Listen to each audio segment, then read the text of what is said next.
حیدرآباد میں سیاسی ماحول ایک بار پھر گرما گیا ہے اور آج ہر شہر گلی گلی اور چوراہے پر عوام کی نظریں باغ جناح پر مرکوز ہیں، جہاں پی ٹی آئی کے رہنما وزیر اعلیٰ سہیل آفریدی نے ایک زبردست اور تاریخی اعلان کیا ہے۔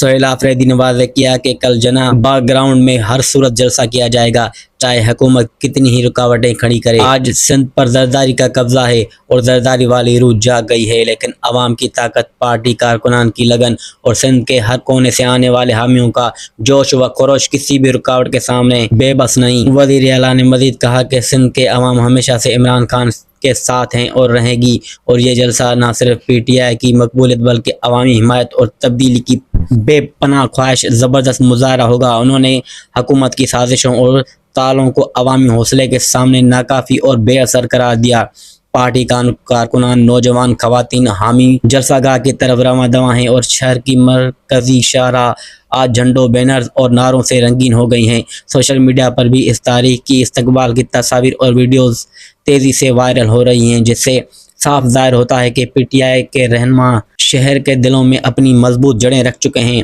سہیل آفریدی نے عوام سے اپیل کی کہ وہ جلسے میں بھرپور شرکت کریں اور یہ لمحہ سندھ کی سیاسی تاریخ میں ایک یادگار اور فیصلہ کن موڑ کے طور پر محفوظ ہو۔ انہوں نے کہا کہ عوام کی حمایت اور جذبہ کبھی دبایا نہیں جا سکتا اور سندھ کی سرزمین ہمیشہ عوام کی آواز اور تبدیلی کا پیامبر رہے ہیں۔ یہ منظرنامہ نہ صرف پی ٹی آئی کی طاقت اور عوامی جوش و خروش کو ظاہر کرتا ہے، بلکہ یہ بھی ثابت کرتا ہے کہ عوام کا عزم اور حب الوطنی کسی بھی رکاوٹ کے سامنے کمزور نہیں ہو سکتی۔ سہیل آفریدی کا یہ اعلان اس بات کا بھی ثبوت ہے کہ کل کا جلسہ صرف ایک ایسی اجتماعی نہیں بلکہ سندھ میں عوام کی آواز، عزم اور تبدیلی کی طاقت کا مظہر ہوگا۔